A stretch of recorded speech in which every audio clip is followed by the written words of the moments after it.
Hello friends, welcome to chem learn P. Chem learn P में आप सभी का स्वागत है।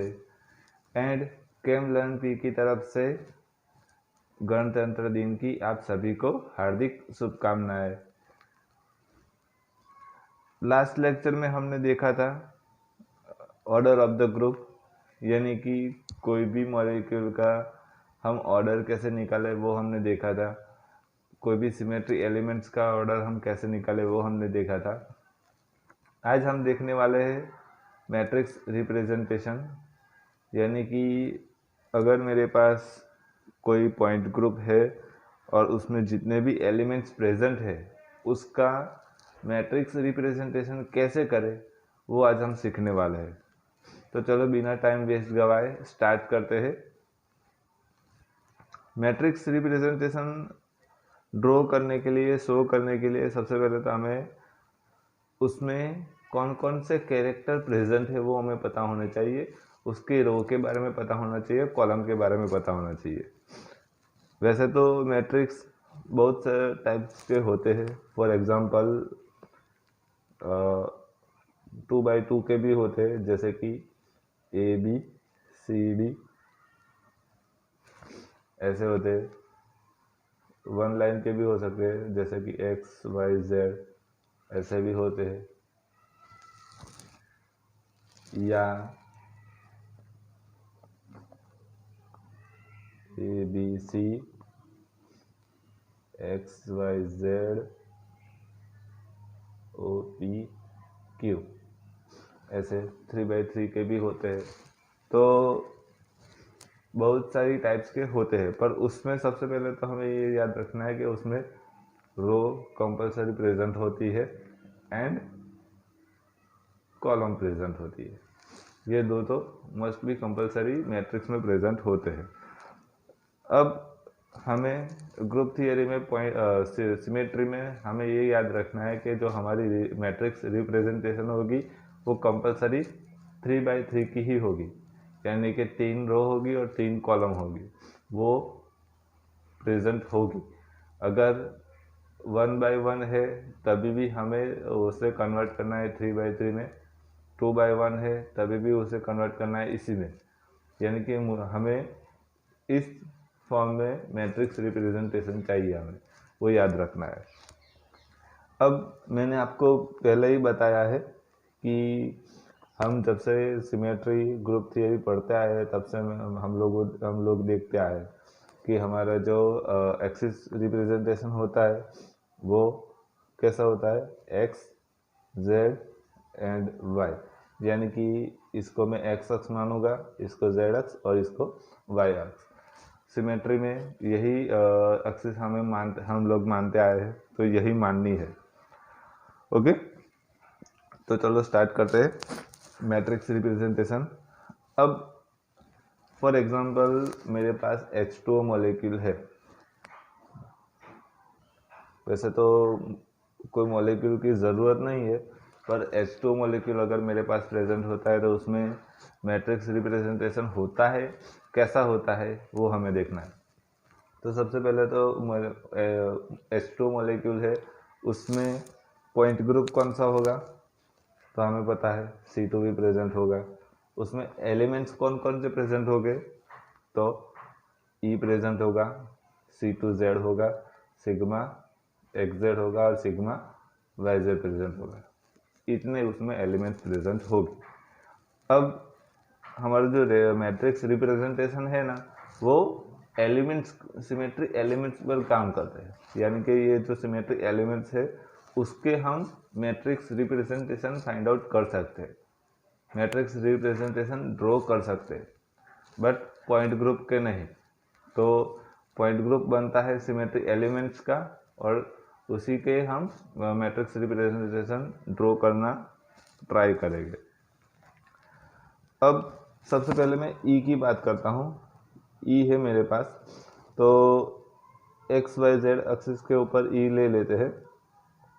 तो अगर मेरे पास ये H2O मॉलिक्यूल है, 360 डिग्री रोटेट करता हूँ, यानी कि ई फिर से आ गया, तो उस टाइम जेड अक्ष, एक्स अक्ष और वाई अक्ष तीनों में कोई भी चेंजेस नहीं आएगा, यानी कि वैसे के वैसा ही रहेगा। यानी कि अगर एक बात याद रखनी है कि कोई चेंजेस नहीं होता है तो +1, और कोई चेंजेस होता है यानी कि फॉर एग्जांपल जेड अक्ष के अराउंड में रोटेट करता हूँ, एक्स अक्ष इस तरफ जाएगी, वाई अक्ष इस तरफ आएगी, यानी कि एक्स और वाई में चेंजेस आते हैं तो हम यहाँ पे -1 लगाएंगे, वाई को -1 लगाएंगे और जेड में 1 ही लगाएंगे क्योंकि उसमें कोई चेंजेस नहीं आया है इसीलिए। तो यहाँ पे ई में कोई चेंजेस नहीं आ रहा है, that means X Y Z वैसे के वैसे ही रहेंगे। अब ये जो मैट्रिक्स है उसे मुझे 3/3 में कन्वर्ट करना है, तो इसके लिए हमें क्या करना पड़ेगा, सबसे पहले 3/3 वाला कॉलम बना देता हूँ। अब यहाँ पे फर्स्ट में x है यानी x की वैल्यू है यहाँ पे, तो x की वैल्यू कितनी है यहाँ पे आगे 1 है, y की 1 है, z की 1 है, तो x की 1 है यानी कि यहाँ पे मैंने 1 लिख दिया, ओके, और y की 0, यहाँ पे भी 0, वैसे ही y यहाँ की वैल्यू है 1 तो मैंने 1 लिख दिया, और उसके अलावा 2 0 0, z 1 है यानी कि मैंने 1 लिख दिया, यहाँ पे 0 0। तो ये हुआ आपका मैट्रिक्स। अब ये थोड़ा सा हमने एक स्टेप बीच में कट कर लिया है, पर ऐसा नहीं होता है, उसमें एक स्टेप और ऐड होता है। जैसे कि यहाँ पे 1x है तो 1 × x y z, यहाँ पे x y z, x y z। अब उसमें फर्दर स्टेप्स हो गए, उसमें से x y z कॉमन निकाल लो, तो x y z कॉमन निकालते हैं तो x y z ऐसे कॉमन निकलेंगे, देन 1 0 0 0 1 0 0 0 1, ओके। अब ये x y z और ये वाले x y z दोनों निकल गए, तो e का जो मैट्रिक्स रिप्रेजेंटेशन है वो ये आएगा 1 0 0 0 1 0 0 0 1। तो e के लिए मैट्रिक्स रिप्रेजेंटेशन ये हुआ। अब फॉर एग्जांपल इसके ऊपर से अगर टीचर्स ऐसा पूछे या एग्ज़ाम में ऐसा पूछा गया है कि उसका कैरेक्टर कौन सा है, ट्रेस कौन सा है, तो क्या कहेंगे? तो ट्रेस कैरेक्टर क्या होता है, तो आपका जो भी मैट्रिक्स रिप्रेजेंटेशन है उसका जो डायगोनल एलिमेंट्स है वो सभी उसके ट्रेस और कैरेक्टर हो गए, यानी जितने भी डायगोनल्स है वो डायगोनल्स के सम कर दो तो वो हुआ आपका कैरेक्टर या ट्रेस। जैसे कि यहाँ पे ई के लिए यहाँ पे डायगोनल्स कौन कौन से है, यहाँ पे ये वाला डायगोनल्स है, ये भी हम कह सकते, ठीक है, पर हमें सिर्फ यही पसंद करना है, ये वाला ही आगे से हम लेके आएंगे। जब भी हम कैरेक्टर ट्रेस की बात करेंगे तो ये डायगोनल्स ही यूज़ करेंगे। तो यहाँ पे ये जितने डायगोनल्स में जितनी भी वैल्यू है उसका सम कर दो तो वो है आपका ट्रेस कैरेक्टर। यानी कि ट्रेस कैरेक्टर को हम आइडेंटिफाई कर सकते ऐसे 1 + 1 + 1 = 3, यानी ई के लिए मैट्रिक्स रिप्रेजेंटेशन ये हुआ और उसका जो कैरेक्टर है ट्रेस है वो है 3। वैसे ही C2Z के लिए के लिए तो अब ये जो H2 मॉलिक्यूल है C2Z के अराउंड रोटेट करवाते हैं, यानी कि C2Z यहाँ से पकड़ के मैं रोटेट करवाता हूँ तो x और y में चेंजेस आएगा, z वैसा का वैसा रहेगा, यानी कि -x -y z। अब ऐसे ही मैट्रिक्स बना दो, -x से यानी कि -1x 0 0 0 -0 1, ओके। तो ये आया। अब इसके ऊपर से कॉमन निकाल लेते हैं x y z, अंदर बाकी रहा -1 0 0 0 -1 0 0 0 1। तो C2Z के लिए मैट्रिक्स रिप्रेजेंटेशन ये आया। अगर कैरेक्टर की बात करते हैं तो कैरेक्टर इक्वल टू तीन डायगोनल्स के सम, यानी कि -1 +1 कितना आया -1, यानी कि C2Z के लिए कैरेक्टर -1 होता है। वैसे ही सिग्मा XZ के लिए, सिग्मा XZ प्लेन रखना है। XZ में से अगर प्लेन ऐसे में रखता हूँ, ठीक है, ऐसे में प्लेन रखता हूँ तो क्या होता है X और Z उसमें कोई चेंजेस नहीं आएगा, पर Y का जो रिफ्लेक्शन इस तरफ है तो उस तरफ सामने की साइड मुझे दिखेगा, यानी कि Y में चेंजेस आएगा, X और Z same to same -Y आएगा। अब कैरेक्टर की बात करते हैं, 1X 0Y 0Z 0X -1Y 0Z 0X 0Y 1Z। XYZ common निकाल लो, XYZ अंदर बाकी क्या रहेगा -1 1 0 0 0 0 -1 0 0 0 1। अगर कैरेक्टर की बात करते हैं तो कैरेक्टर इक्वल टू 1 -1 +1, आंसर कितना आएगा 1। ओके, तो सिग्मा XZ के लिए कैरेक्टर होगा 1। वैसे ही अगर सिग्मा YZ है तो उसके लिए भी कैरेक्टर 1 ही होगा। और मैट्रिक्स रिप्रेजेंटेशन कैसा होगा, तो यहाँ पे आप देख सकते हो कि सिग्मा XZ मैंने लिया है तो X और Z की वैल्यू सेम आई है, यानी उसमें कोई चेंजेस नहीं आया, और -Y हुआ, यानी कि इसके अलावा जो एक्सिस थी उसमें चेंजेस आया है। वैसे ही YZ है, यानी कि Y और Z में कोई चेंजेस नहीं आएगा, उसके अलावा चेंजेस आएगा, यानी कि X में चेंज आएगा। तो आपका मैट्रिक्स रिप्रेजेंटेशन ऐसा होगा।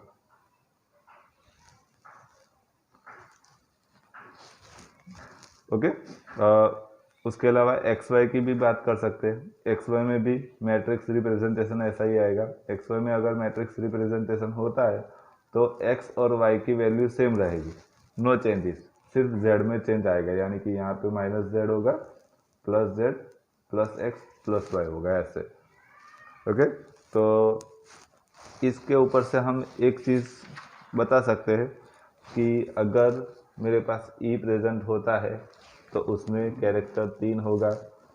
C2Z होगा तो उसका कैरेक्टर कितना है -1।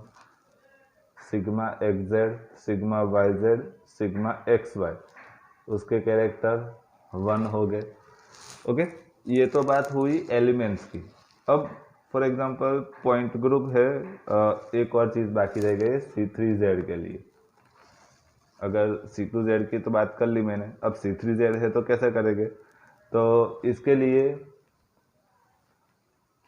अगर C3Z के लिए है, यानी कि कोई भी एक्सिस ऑफ सिमेट्री है, उसके लिए आपको अगर फाइंड आउट करना है तो मैं कॉमन फार्मूला आपको बता देता हूँ, यानी कि CN के लिए बता देता हूँ, उसके ऊपर से आप इजीली फाइंड आउट कर सकते हो। अगर CN के लिए है तो उसके लिए सबसे पहले तो मैट्रिक्स रिप्रेजेंटेशन है, यानी कि मैट्रिक्स ही बनाना पड़ेगा। उसमें आपका फॉर्मूला है cos theta sin theta 0 sin theta cos theta 0 0 0 1। अगर कोई भी एक्सिस ऑफ सिमेट्री प्रेजेंट है तो उसके लिए ये फॉर्मूला है। अब इसके ऊपर से अगर आप फाइंड आउट नहीं कर सकते हो तो कोई बात नहीं, ठीक है। अब अगर इसके ऊपर से कर सकते हैं तो कैसा करना है हमें, तो हमें ये याद रखना है कि C3Z है, C3Z यानी कि नंबर ऑफ रोटेशन कितना होगा 120 डिग्री, 120 डिग्री रोटेशन होगा, यानी कि थीटा की जगह पे 120 डिग्री रोटेशन हमें रखना है।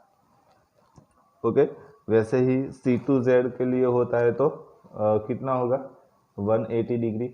अगर 180 डिग्री होता है तो क्या होता है cos theta cos 180 sine 180 0 0 minus sine 180 cos 180 0 0 0 1 ऐसे आएगा।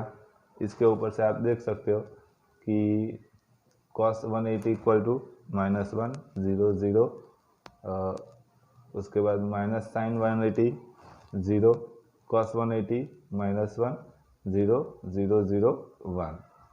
और इसके ऊपर से आप देख सकते हो कि जो C2Z का जो कैरेक्टर होगा वो -1 आएगा, जो हमने आगे कैलकुलेट किया है। अब इसके ऊपर से आप फाइंड आउट नहीं करना चाहते, इसके ऊपर से आपको कंफ्यूजन है, तो क्या कर सकते हो, इसका जो कैरेक्टर में जो डायगोनल्स है वो उसका सम कर दो, यानी कि इसकी बात कर रहा हूँ, जो डायगोनल है उसका सम कर दो, यानी कि cos theta plus cos theta plus 1, यानी कि 2 cos थीटा प्लस 1। यानी कि अगर मेरे पास कोई भी एक्सिस ऑफ सिमेट्री प्रेजेंट है उसका जो मुझे कैरेक्टर निकालना है तो इसके ऊपर से मैं निकाल सकता हूँ, यानी कि Cn is equal to 2 cos theta plus 1।